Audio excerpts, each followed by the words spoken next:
Assalamualaikum teman-teman. Kembali lagi dengan kami di channel Mak Pilur. Oke, kali ini ada pertanyaan dari Nanda Channel, Rambe Manis dan Kerocoro. Jadi ini pertanyaan dari Nanda Channel. Bang, saya mau bertanya, apakah beda Nur Allah dengan Nur Muhammad? Terus ini dari Rambe Manis. Bang mau nanya, apa itu takdir? Kalau memang semua sudah ditakdirkan Allah Subhanahu wa Ta'ala, untuk apa kita susah-susah berusaha karena semua sudah ditakdirkan? Tolong Bang dijelaskan biar nggak galau menjalani hidup ini. Terus dari Kerocoro, Bang mau nanya, apa itu ikhlas dan bagaimana cara melakukannya? Karena saya masih sering dendam, berarti belum ikhlas kan Bang? Mohon penjelasannya Bang. Dari mana dulu ini Pak dijawab? Ya, ini kita bahas dulu masalah takdir lah dulu dari si Rambe Manis. Jadi takdir itu ada di rukun iman yang wajib diketahui kan gitu. Itu di rukun kelima. Takdir baik, takdir buruk datang dari Allah kan gitu. Jadi mengupas takdir, kita sudah jauh ketinggalan dengan orang luar negeri. Kenapa? Karena kita monoton takdir itu kita anggap itu hanya sebagai misalnya kita dilahirkan susah, jadi harus jadi orang susah, harus jadi begini, kan gitu. Itu kita perkirakan yang namanya takdir. Tapi kalau kita mau ngupas takdir itu, di Barat sudah dilakukan, makanya negara Barat itu maju kan gitu. Itu talenta. Talenta bakat kita tadi itulah takdir baiknya, dan takdir buruknya itu misalnya takdir baiknya seperti yang dialami Judika. Takdir baik itu pandai menyanyi kan gitu. Ya, takdir buruknya tadi ya ada kelemahan Judika tadi itu kan gitu. Kita nggak tahu tentang kelemahannya kan gitu. Baru Cristiano Ronaldo, pemain bola yang terkenal kan gitu kan. Takdir baiknya yaitu pintar main bola kan gitu, tapi takdir buruknya ada, tapi kita nggak tahu kan gitu. Nah, rahasia dia lah itu kan gitu, karena kita nggak mengenal dia secara umum kan gitu kan. Nah, jadi kalau kita bisa mengasah talenta kita, takdir baik kita, misalnya kayak di Indonesia, misalnya kayak kau deh, apa talentamu kan gitu, itu harus kau asah. Nah, jadi kau asah dari mana talentamu, entah kau itu pintar menyanyi, ya itu kau asah. Jangan kau pintar menyanyi tapi kok asal ke memasak kan gitu, nggak nyambung kan gitu. Jadi gini, dan orang tua pun, orang tua sekarang itu kita tidak bisa memaksakan kehendak. Maksudnya kehendak tadi gini, kau harus jadi ini, harus jadi ustadz, hafiz Quran, ini segala macam. Ya mungkin dia bakat dia tidak ada ke situ kan gitu. Jadi ada orang itu memang dia memang gampang dia menangkap, tapi ada juga nggak gampang menangkap di situ. Dia pintarnya misalnya bagian keamanan, jadi tentara, dia pintarnya misalnya menciptakan pesawat seperti B.J. Habibie kan gitu. Tapi yang penting kita imannya itu kita jaga kan gitu. Jadi seandainya dulu Cristiano Ronaldo dipaksa orang tua jadi pendeta, mungkin sekarang nggak kita kenal dia kan gitu kan. Nah, ini makanya kita harus pahami bakat tadi itu di mana bakatnya. Jadi berkenaan dengan takdir tadi, bukan kita istilahnya hidupku susah, udah takdir Allah, sekarang aku susah terus, udah takdir Allah, bukan gitu. Kita kaji dulu ke belakang tadi, apa yang udah kita perbuat gitu. Nah, jadi kita belajar dari pengalaman, berarti di sini salahku, jadi kenapa dia sukses aku enggak kan gitu kan. Nah, kita belajar dari situ.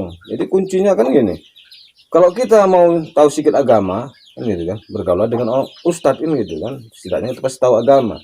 Jadi kalau kita mau sukses, setidaknya kita bergaul dengan orang sukses, kita tahu sedikit ilmu untuk sukses. Kalau kita mau jadi seorang bajingan, ya susah bergaul dengan bajingan, otomatis kita tahu kayak menjadi bajingan ini. Jadi semua tergantung pergaulan kita tadi itu. Nah, jadi mungkin itu tadi dalam mengasah talenta tadi, mungkin kita bertindak ragu-ragu, tidak yakin, nggak percaya diri kan gitu, banyak minder, banyak malu kan gitu. Jadi sebenarnya takdir tadi itu, misalnya ada orang kan, aku udah susah gini, apa itu Allah kayak gini, udah aku terima aja kan gitu kan.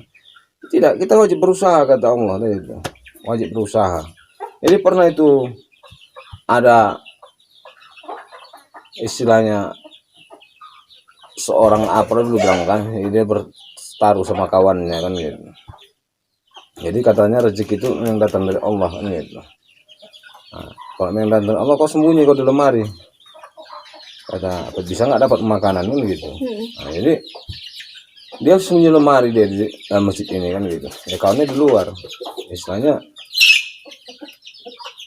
orang nengok dia mengaji apa segala macam di situ kan, istilahnya kan tengok orang dia, oh bahkan orang makanan gitu kan, karena nampak orang kan gitu kan. Nah, jadi santai kan nggak tahu orang dia, misalnya ngasih makanan kan gitu. Nah ini makan siapa ini kan, kawannya ini itu tahap pelaparan sana. Itu ngerti ya orang ini makan gitu, cuma orang nggak tahu dia ada di dalam kan gitu kan.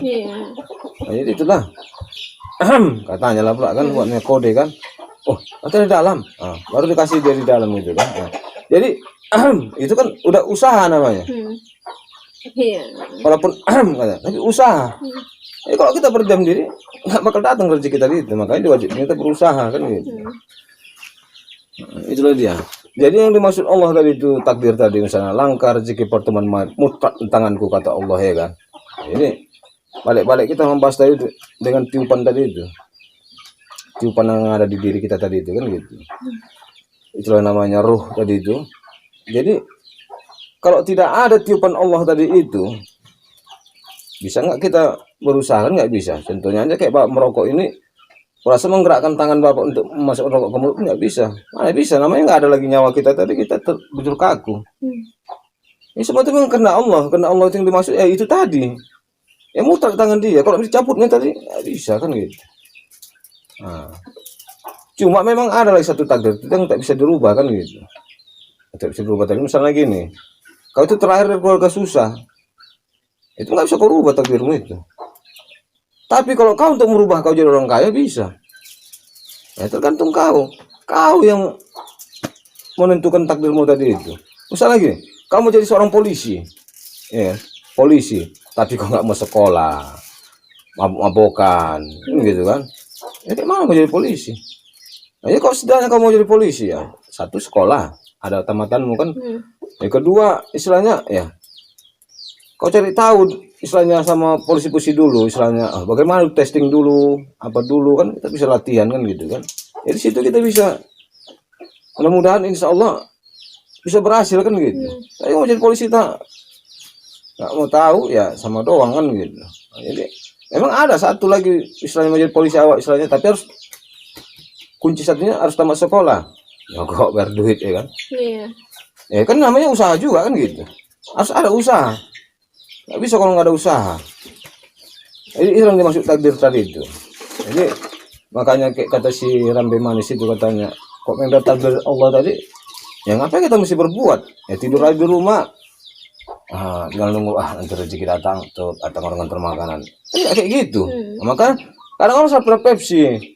Jadi dia istilahnya ibadahnya tekun, memang ibadah tekun, mengharapkan supaya rezekinya berubah kan gitu. Tekun dia supaya mengharapkan rezekinya berubah. Makanya Mak bilang tidak ada hubungan rezeki sama sholat, sama ibadah. Kenapa nggak ada hubungannya? Jadi gini, coba kita baca dunia ini. Makanya Iqra kata Allah, bacalah kan gitu. Yang kaya-kaya itu semua kan pengusaha. Iya. Ya, apakah untuk yang kaya-kaya itu rajin ibadah? Belum tentu kan. Ada yang situ yang kafir, istilahnya Yahudi segala macam. Kenapa bisa kaya? Berarti kan kena usaha tadi. Jadi sholat itu ya mutlak, ibadah itu hanya untuk Allah kan gitu. Bukan untuk iming-iming ini, iming-iming itu kan gitu. Makanya Mak bilang sekarang kita jangan balik ke zaman dulu. Zaman dulu menunggu mukjizat katanya. Mukjizat itu sekarang tidak ada. Sedangkan zaman Nabi Muhammad mukjizat itu diadakan hanya dikasih dari mukjizat itu Al-Quran, kitab. Ya, pelajari kitab tadi. Jadi situ jalan hidup itu semua ada. Jadi Islam ini jangan kita samakan sama konsep agama kan. Kalau hanya sebatas konsep agama, tidak ada agama yang menyuruh umat itu melakukan kejahatan. Kan gitu. Nah, makanya Islam ini jalan hidup. Nah, jadi seorang Muslim ini, seorang Islam namanya itu berpikirnya cerdas. Karena di situ semua. kitab Allah itu ada yang di dalam diri kita ini. Nah, itu yang Jibril menyampaikannya melalui ide-ide di pikiran kita tadi itu. Makanya Mbak bilang, Jibril itu pemimpin para malaikat. Ya, pemimpin di mana letaknya? Masih di kepala. Baru Jibril itu menyampaikan wahyu pada 25 nabi dan rasul. Jadi kalau 25 nabi dan rasul tidak ada, apa tugas Jibril? Nganggur? Nggak mungkin. Jibril tetap bertugas. Makanya jangan dibayangkan Jibril itu sosok yang tinggi besar, apa bukan. Dia tuh energi. Sama seperti istilahnya kayak kamu bayangkan jin itu, Gondoruo, kuntilanak. Nggak seperti yang kita bayangkan seperti itu. Itu sugesti kita yang menggambarkannya seperti itu. Makanya ada kuntilanak, ada Gondoruo, ada pocong. Sugesti kita membentuknya seperti itu, makanya terjadi seperti itu. Itu sugesti pikiran namanya. Nah, makanya pikiran ini, hati-hati dengan pikiran tadi ini.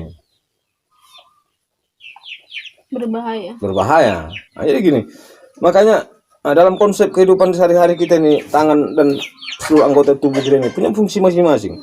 Kaki dia untuk melangkah bagian bawah. Nah, jadi ketika kita di bawah, ya anggap kita seperti kaki. Walaupun dia menampung beban seperti kita semua ini kan, tetap ikhlas.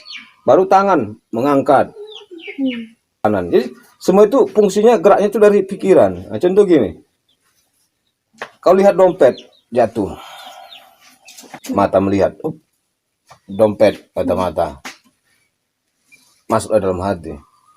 Oh, ini siapa ya? Ambil nggak? Kan gitu kan? Jangan ambil. Ini pertimbangan kan? Sampai ke pikiran. Jadi kalau udah di sini ambil kata, respon ke pikiran, ambil kata pikiran, baru bergerak tangan mengambilnya. Semua itu dari pikiran. Baru bergerak tangan mengambil. Tapi kalau katanya jangan ambil, tangannya nggak mau bergerak. Itu perintah dari sini semua itu. Nah, makanya kehidupan itu tatanan apa ini tubuh ini.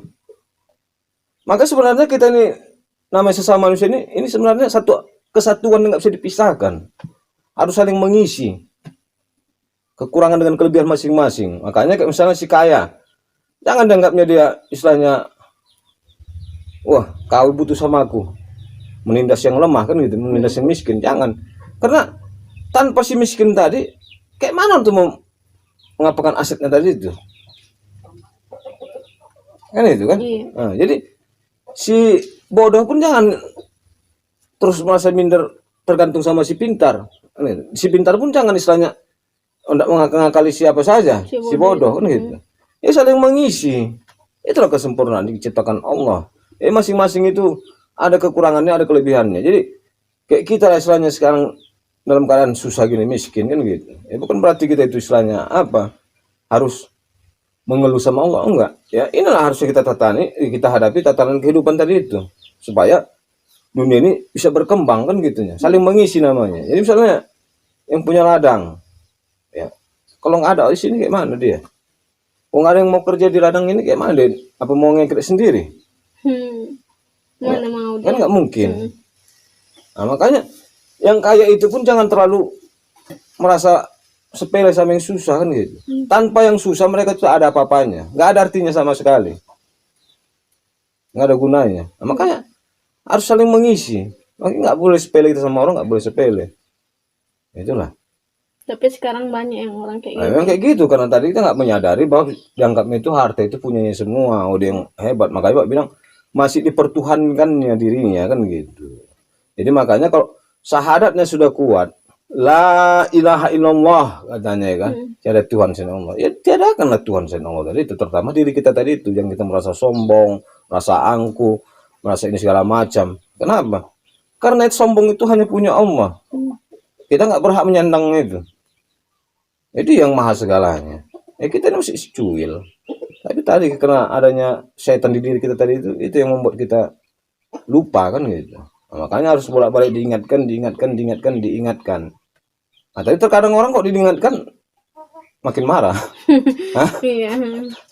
Makin merasa sok-sokan kau, sok paten kau, sok alim kau, kata sama nanti kan. Nah, itulah. Karena dia merasa dia lebih hebatnya, lebih bapaknya itu tadi. Makanya hati ini bolak-balik bilang hati, kuncinya hati. Nah, itu kita perbaiki hati tadi itu. Makanya jagalah hatimu supaya tetap bersih. Nah, aku rasa itulah dulu pembahasan kita. Nanti baru kita lanjutkan yang 2 lagi itu. Oke, buat Nanda Channel dan Kerocoro, kami sebelumnya minta maaf karena belum bisa menjawab pertanyaan dari kalian. Karena apa Kak? Banyak tugas lagi. Ya banyak tugas gitulah. Nah, dan buat teman-teman semua, terima kasih sudah mensupport channel ini. Dan jangan lupa ya, komen di channel kami jika ada pertanyaan dari teman-teman semua. Dan satu lagi, jangan lupa subscribe, like, share, dan komen di channel ini. Oke? Dadah, assalamualaikum. Waalaikumsalam.